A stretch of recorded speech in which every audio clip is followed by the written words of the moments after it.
জানুক সারা বাংলাময় অঙ্গনওয়াড়ি খারাপ নয়। নমস্কার, independent anganwadi workers and helpers অ্যাসোসিয়েশনের পক্ষ থেকে আমি শুভ্রা বলছি। আমি পেশাগত জীবনে একজন অঙ্গনওয়াড়ি কর্মী। আমার ভিডিও যদি ভালো লাগে অবশ্যই আমার চ্যানেলটিকে সাবস্ক্রাইব করবেন, আমার ভিডিওগুলো লাইক করবেন, শেয়ার করবেন এবং কমেন্ট করবেন, যাতে আমি আগামী দিনে আরও উৎসাহ পাই ভিডিও করতে। আজ বলি যে ডবল চাকরি অঙ্গনওয়াড়ি কর্মী বা সহায়িকারা কখনো করে না। এই ভুল ধারণার থেকে আপনারা বেরিয়ে আসুন। অনেক সেন্টার রয়েছে যেখানে সহায়িকা ছাড়া কেন্দ্রগুলো পরিচালনা করতে হয় অঙ্গনওয়াড়ি কর্মীকে একা। সেই অঙ্গনওয়াড়ি দিদিকে প্রত্যেক দিন কী করতে হয় সেটাই আজকে আপনাদের সামনে তুলে ধরছি। অঙ্গনওয়াড়ি দিদিকে সকালবেলায় ডিম সবজি সমস্ত কিছু বাজার করে নিয়ে আসতে হয়, কেন্দ্রে এসে কেন্দ্র পরিষ্কার করতে হয়, তার মধ্যে তাকে 3 থেকে 6 বছরের বাচ্চাদের স্কুলে ডেকে নিয়ে আসতে হয় এবং সেই স্কুলে তাদের বসার মতো পরিস্থিতি তৈরি করতে হয়। তৈরি করে সেই অঙ্গনওয়াড়ি দিদিমণিকে চাল ডাল ঝেড়ে মুছে পরিষ্কার করে নিয়ে সবজি কেটে ধুয়ে তাকে যেদিন যেরকম ডায়েট চার্ট আছে, কোনো দিন ভাত, কোনো দিন খিচুড়ি, সেই রকমভাবে তাকে সমস্ত কিছু জোগাড় করতে হয়। ডিম সেদ্ধ করতে হয় এবং সপ্তাহে 3 দিন ভাতের সাথে ডিমের কারি বানাতে হয়। এই সমস্ত কিছু একা হাতে অঙ্গনওয়াড়ি কর্মীকে করতে হয় এবং সাথে চলে 3 থেকে 6 বছরের বাচ্চাদের জন্য প্রে স্কুল।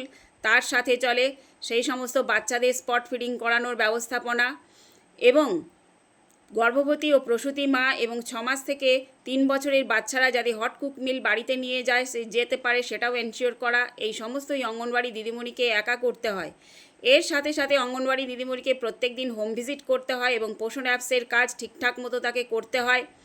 এছাড়া অঙ্গনওয়াড়ি দিদিমণিকে মাসে একদিন ইসিসি ডে পালন করতে হয়।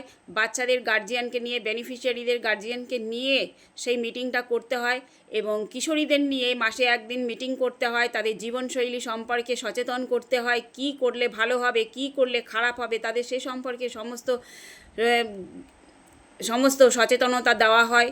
এছাড়া মাসে একদিন করে অন্নপ্রাশন দিবস মাসে একদিন করে সুপুষ্টি দিবস পালন করা হয় এবং 3 মাস অন্তর অন্নপ্রাশন দিবস পালন করা হয়। এই হলো একজন অঙ্গনওয়াড়ি দিদির সেন্টার কেন্দ্রিক কাজ। এছাড়াও ওই অঙ্গনওয়াড়ি দিদিমণিকে পালস পোলিওর সময় পালস পোলিও করতে হয় এবং পালস পোলিওর যে ডোর টু ডোর ভিজিট আছে সেটাও করতে হয়। এছাড়া অন্যান্য দপ্তরের যে সমস্ত কাজ ইদানিংকালে আমরা করলাম, অন্নপূর্ণা যোজনার কাজ, আবার কোথাও কোথাও দেখা যাচ্ছে যে আয়ুষ্মান ভারতের কাজও এই অঙ্গনওয়াড়ি দিদিরা করছে। আবার সামনে সেন্সাস আসছে, তাতেও অংশগ্রহণ করবে এবং বিএলও কাজ আমরা এসআইআরের সময় দেখেছি কাঁধে কাঁধ মিলিয়ে অঙ্গনওয়াড়ি কর্মী দিদিরা সব এসআইআরের কাজ করেছেন বিএলও হয়ে। তাই এই সমস্ত কাজ একজন সহায়িকা না থাকলেও সেই কর্মী দিদিকে করতে হয় এবং যারা এই ভুল ধারণা নিয়ে আছেন যে এক সেন্টারে একা কাজ করে মানে ডবল কাজ করে, এই ধারণাটা সম্পূর্ণ ভুল। কেননা সেই দিদিমণির ঘাড়ে এতখানি দায়িত্ব চাপিয়ে দেওয়া হয়েছে। তাই সবাইকে বলবো আপনাদের শুভ বুদ্ধির উদয় হোক, সবাই ভালো থাকবেন। অনেক অনেক ধন্যবাদ।